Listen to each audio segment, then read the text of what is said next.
Hablar de un asesino serial psicológicamente es un resultado de combinaciones de factores biológicos, psicológicos y sociales. Ellos en su mayoría presentan tendencias psicópatas caracterizadas por un alto grado de empatía y un alto grado de manipulación, narcisismo y otros factores más. Esto a ellos los hace insensibles al dolor ajeno y les permite hacer actos violentos sin remordimiento.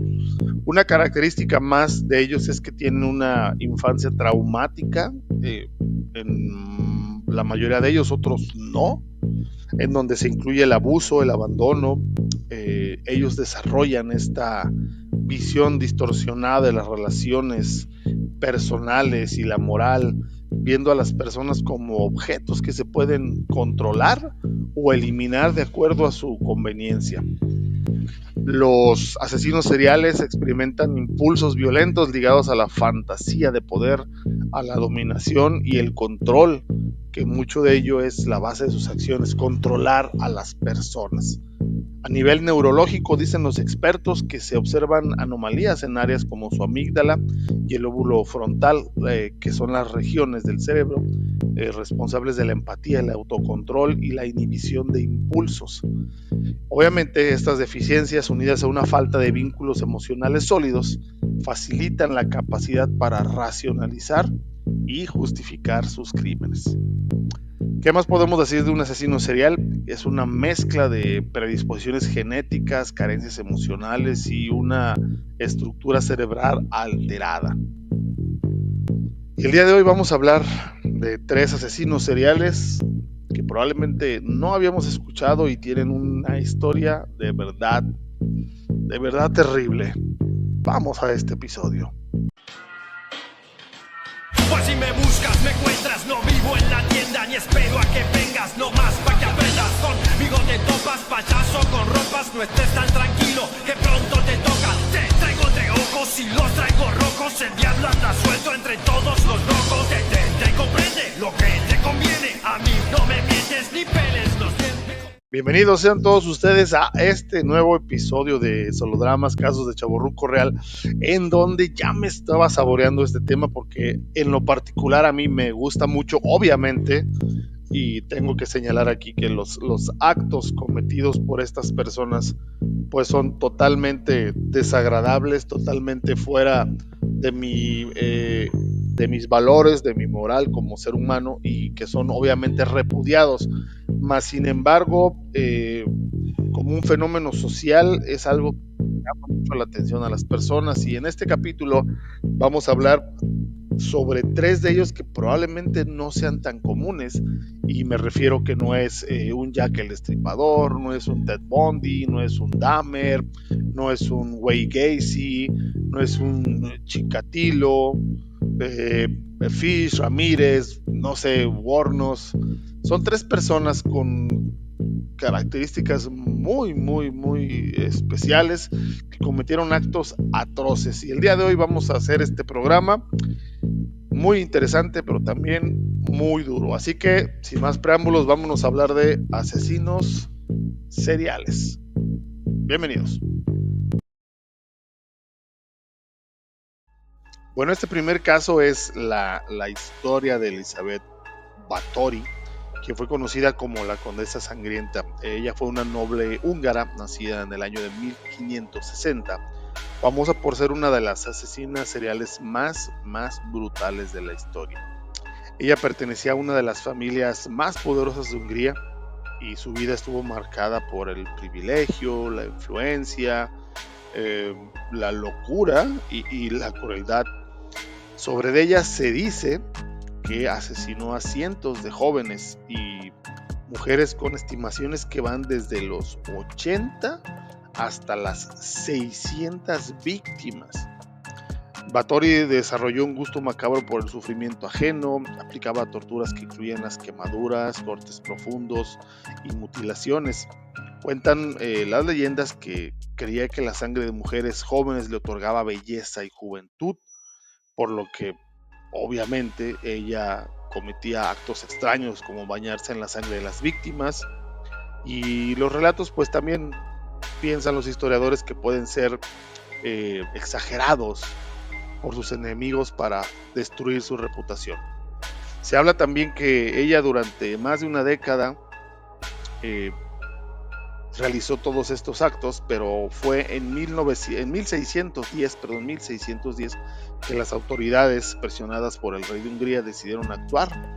Entraron a su castillo, encontraron cadáveres por muchas partes, las prisiones en condiciones realmente inhumanas, y ella fue sentenciada, no fue ejecutada por estos actos, sino fue condenada a vivir en una pequeña celda dentro de un castillo, donde pasó 4 años de su vida y hasta morir en 1614. Su historia es de culto prácticamente, es fascinación y terror para muchas personas a lo largo de los siglos. Esta figura oscura ha inspirado relatos de vampiros y brujas, y aunque se discute si esta historia es real o no, Elizabeth Báthory sigue siendo una de las figuras más temidas y enigmáticas de la historia europea. Vaya historia. Vamos al número 2. El puesto número 2 en este eh, recordatorio, remembranza, asesinos seriales lo ocupa el señor Pedro Alonso López, quien fue conocido como el monstruo de los Andes y se le considera uno de los asesinos seriales más temidos y prolíficos de América Latina. Él nació en Colombia en 1948 en un entorno de extrema pobreza y violencia. Su infancia obviamente fue marcada por el abuso, tanto dentro de su hogar como en las calles, y su vida se convirtió en un tema oscuro, con antecedentes de delitos menores y cosas por el estilo, antes de convertirse en un asesino en serie. Se habla que durante los años 70 y 80 López se desplazó por Colombia, Perú y Ecuador, donde buscaba a sus víctimas, principalmente niñas jóvenes de comunidades rurales, donde él se movía, y confesó haber asesinado a más de 300, escuche bien, 300 niñas, de las cuales 110 se calcula fueron de Ecuador, y las demás pues obviamente en los otros lugares que les había comentado, como Colombia y Perú. El modus operandi que él tenía era ganarse la confianza de las niñas, las llevaba a lugares aislados y bueno, ya saben qué sucedía posteriormente.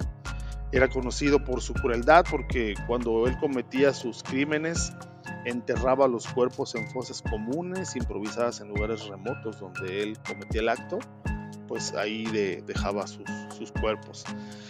Él fue arrestado en Ecuador en 1980 cuando intentaba secuestrar a una niña en un mercado, y durante este lapso se le interrogó, admitió sus crímenes y lo llevó a la policía, él llevó a la policía más bien, donde encontraron restos de algunas de sus víctimas, y en un hecho extraño por las leyes ecuatorianas, López fue liberado después al cumplir una condena de 16 años.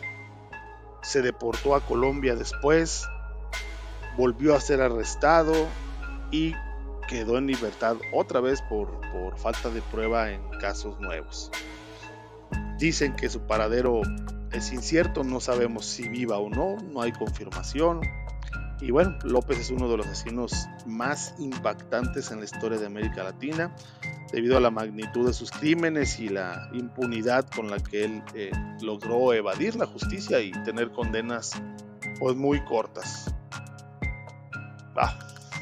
Vamos al número 3. Bueno, y en el tercer lugar de esta triste y complicada lista, de una interminable que pudiéramos tener de asesinos seriales, se encuentra el señor Herman Webster Mudgett, H.H. Holmes, quien es considerado el primer asesino en serie de Estados Unidos y que fue uno de los más siniestros de su época. Él fue una persona que estudió, se graduó en medicina, y se trasladó a Chicago en el año de 1886, donde una farmacia cerca del lugar donde construiría el llamado e infame Castillo de los Horrores. Repito, Castillo de los Horrores. Este era un edificio, un hotel de 3 pisos que fue diseñado por él mismo y estaba repleto de habitaciones con trampas, habitaciones secretas, en donde la finalidad era torturar y asesinar a las víctimas. En el Hotel Holmes, el cual fue inaugurado en 1893 durante la Feria de Chicago, contaba con una serie de dispositivos macabros, habitaciones insonorizadas, pasillos sin salida, trampas, habitaciones con gas, y muchas víctimas, obviamente, que no sabían, acudían ahí y morían por asfixia o eran sometidas a torturas indescriptibles. Holmes aprovechaba esta para atraer a las personas, para captar a sus víctimas, y fíjense, después de todo esto, vendía los esqueletos, los órganos de las víctimas a universidades y hospitales para lucrar con su crimen, y él tapándose como que era por un fin científico increíble.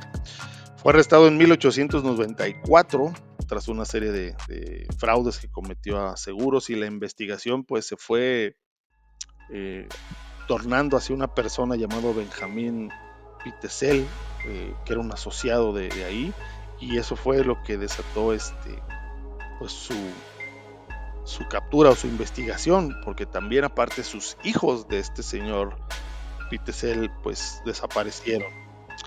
En resultado, Holmes llegó a prisión y confesó haber cometido 27 asesinatos, pero las estimaciones sugieren que fue más de 200 asesinatos, y lo llevaron esto a la muerte, siendo ejecutado en el año de 1896. Y bueno, este señor Holmes dejó de verdad un legado oscuro en la historia del crimen en Estados Unidos, y ha inspirado películas, obras de ficción, en fin, una crueldad macabra y increíble diseño del castillo, quien lo consideran pues ya una figura, o se considera una figura emblemática del horror. ¡Wow! ¡Qué episodio, señores! Hagamos el cierre mejor, porque esto está terrorífico. Y de esta manera tan complicada, de verdad, de narrar o de pensar todo lo sucedido con estas 3, no sé si llamarles personas, humanos, o no sé cómo describirlos, pues llegamos al final de este episodio, que de verdad es un tema muy, muy interesante para platicar. Repito, los actos, y lo vuelvo a señalar, los actos cometidos por estos monstruos son totalmente de mi desagrado, de mi repudio, fuera de mis valores, pero pues no dejan de llamar la atención, y nosotros nos ponemos en el sentido de qué piensan ellos en su cabeza cuando hacen esto. Y hemos visto tantas entrevistas donde ellos pues no tienen nada de remordimientos, como tomar un vaso de agua y decir, pues tomé agua, punto, tenía sed. Increíble. Bueno, nos despedimos de Solodramas, casos de chavorruco real. Mi nombre es Mauricio. Lo dije, solo soy lo que existo. Síganme en mis redes sociales y nos vemos en el siguiente capítulo, porque hay mucho de qué hablar. Nos vemos. Bye. Pues si me buscas me encuentras, no vivo en la tienda ni espero a que vengas, no más pa' que aprendas. Conmigo te topas, payaso con ropas, no estés tan tranquilo que pronto te toca. Te traigo de ojos y los traigo rojos, el diablo anda suelto entre todos los locos. Te traigo